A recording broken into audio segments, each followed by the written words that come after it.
Good evening, class. Today we're going over self-determination. We will talk about the core concepts of this trait. What is it? And what do you know about self-determination? Before we really get into the PowerPoint, I would like to know, what do you know about self-determination? So we have a pre and a post test. We will take this at the very beginning of the PowerPoint, and we will also take it at the end so that you can gauge your knowledge.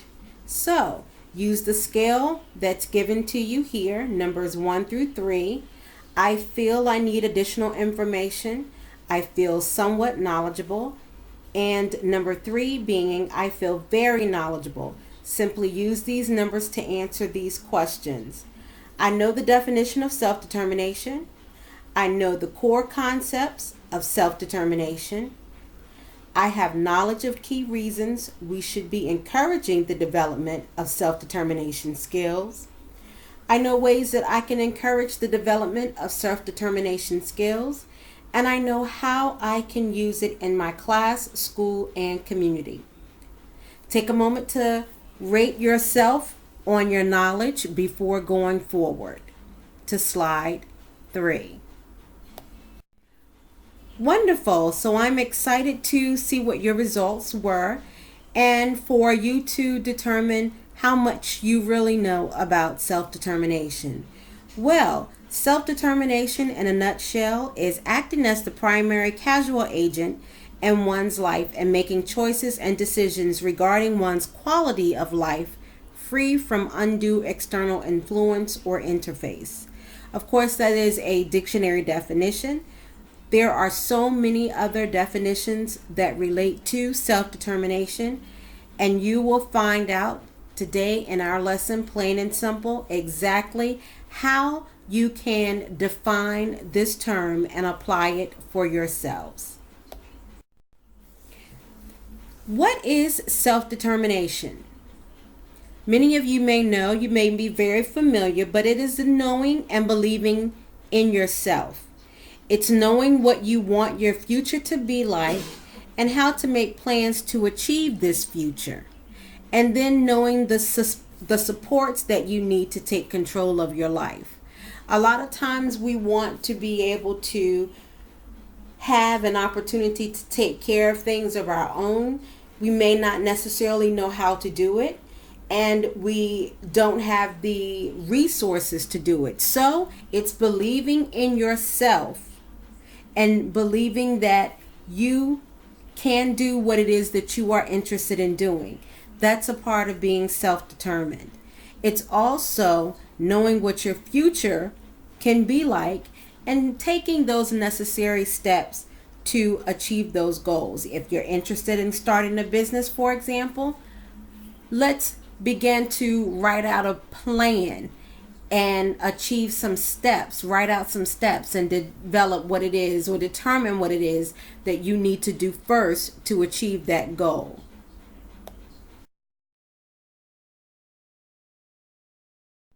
Now let's look at the core components of self-determination.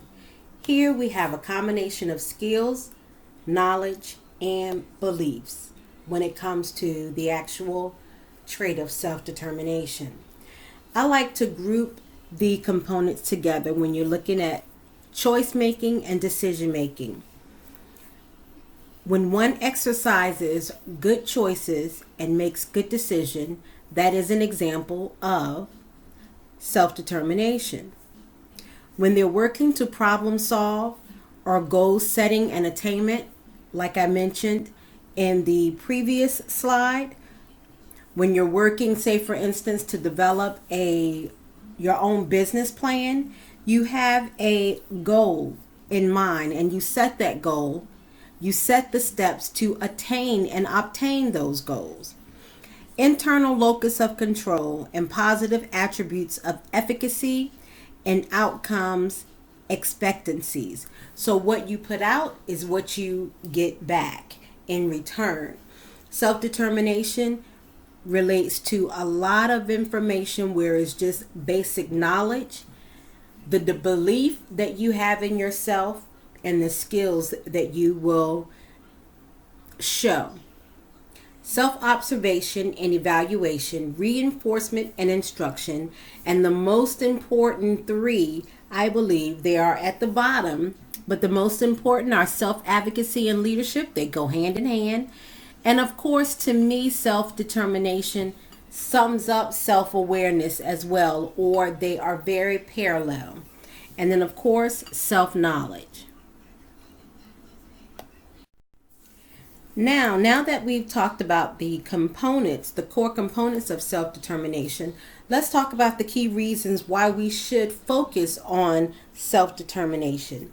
The spirit of law, which simply relates to preference, strengths, interests, and one that I did not put on, but we can include, and you can include these in your notes, is needs. What things do I prefer? What things must I have or need to have in order to be successful? What are my strengths? My strengths will also help me to determine what my interests are, or my interests will help determine my strengths. Another reason for us to focus on self-determination, because it's good for our students and it promotes positive or increases performance. So it promotes positive performance. For us as adults, more likely to achieve post-school outcomes. When we are adults and we are focused on increasing our ability to be self-determined, our outcomes are to achieve those goals that we have for post-school. Now here we have a framework of routine. These are the different ways to encourage self-determination. I don't want to spend a whole lot of time on this at this moment because we're going to come back to this. I just want to give you a general overview of what self-determination is and what we'll be talking about in the weeks to come. So in regards to this chart, if we just look at it briefly, what you will do is you're going to talk about what self-determination is, and then you're going to list three main ideas from that. From those three main ideas, and it could be anything from things that you would like to set as a goal. These essential details that you will include, they're just like the steps that you would list that will help you obtain that goal. So it's the details that you need to include to help you support your main idea. And then what's the so what? What's important to understand about self-determination? So like I said, we'll talk about that more towards the end. Now, as we come to the close of our PowerPoint, we want to talk about ways we can begin fostering the development of self-determination skills.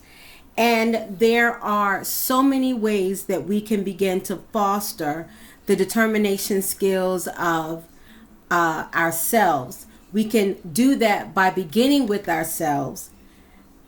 We can do that by helping others and making a difference. So we can support our students by participating in their IEPs, for example, and including self-determination skills as an IEP goal.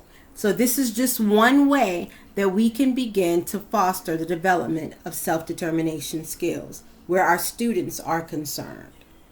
Later on in the PowerPoint, you'll hear a few students' take on how they are self-determined. Well, okay, students, we've come to the end pretty much of our PowerPoint, but the last two slides I want you to really consider, just as we talked about in the last slide, ways that we can begin to foster development of self-determination. I want you to begin to think about how we can incorporate self-determination into our lives. We can infuse practices into our schools, into our communities to better support the development of self-determination skills and, of course, self-awareness for all students. And of course, not just students, but for all individuals. It is so very important that we as individuals are aware of what things that we need to do in order to make ourselves better. When we look at those individual things that we can do, sometimes we need to do them individually and sometimes we can do them collectively.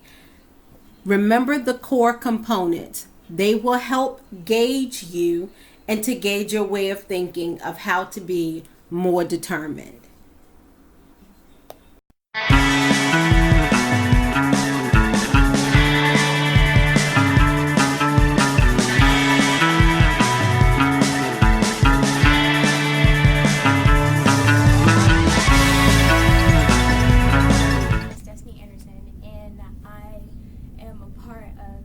SMG girls. It's helped me through life because it's given me the opportunity to change my attitude and to look at things more different in a more positive and good way. I've let myself somewhat get through what I've been putting myself through. I actually like what I've been learning because I now see that I can make a difference in not only in myself but in others, and to make sure that not only I understand what's going on in my life, but I can give others the opportunity to see what they don't see really in life anymore.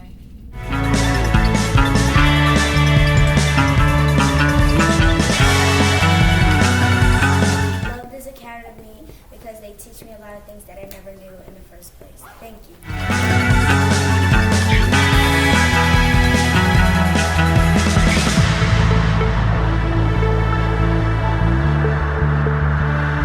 Personally, She Matters Girls has done a lot for my self-confidence and being more outgoing. I've been given the opportunity to expand on my communication skills, and I've become a lot more outgoing. For example, in the mother-daughter chats that we had earlier this year, I was able to participate as the MC in the tea that closed off the chats, and it was a good opportunity for me to work on my public speaking.